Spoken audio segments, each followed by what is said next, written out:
Alors, le petit Saint-Vincent 2010, Saumur Champigny, donc récolté essentiellement sur des terroirs argilo-calcaires, mais avec une petite différence sur l'ensemble des terroirs du Saumur Champigny, avec des sols un petit peu plus sableux et limoneux. On a l'influence d'une petite rivière qui s'appelle le Touet, donc avec des structures de sol un peu plus tendres pour faire des vins un peu plus sur le fruit.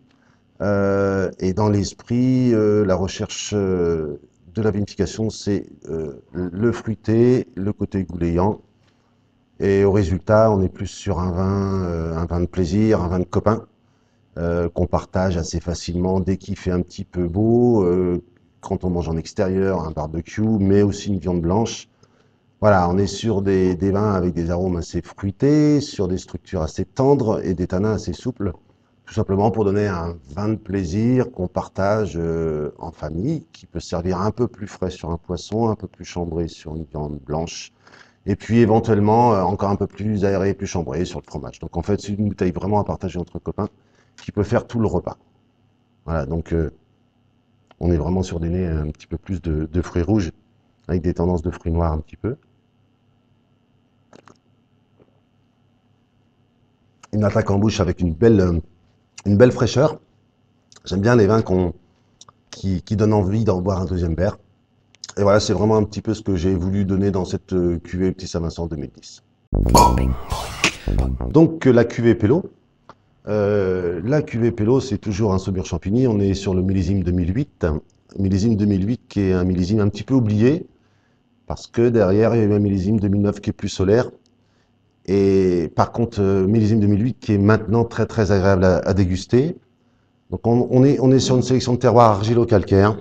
Donc voilà, on a l'argile au départ et puis le tuffeau, le fameux calcaire sur le sous-sol du Saumur Champigny.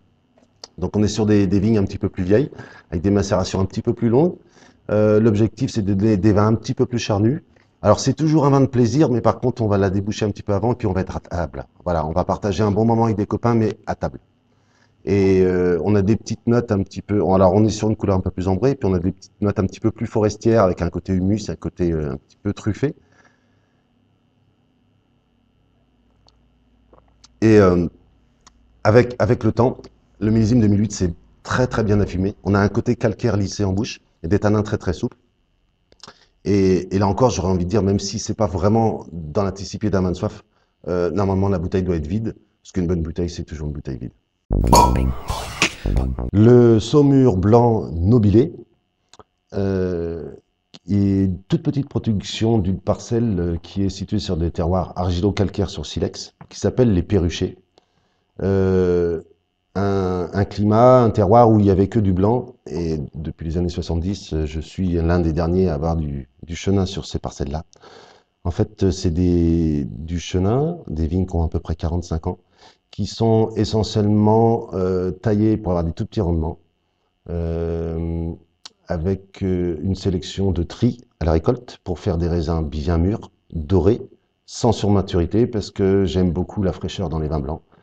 Et la recherche de ce chenin, c'est surtout aller chercher la fraîcheur, la minéralité qui vient du sol. C'est pour ça qu'on travaille sur des tout petits rendements.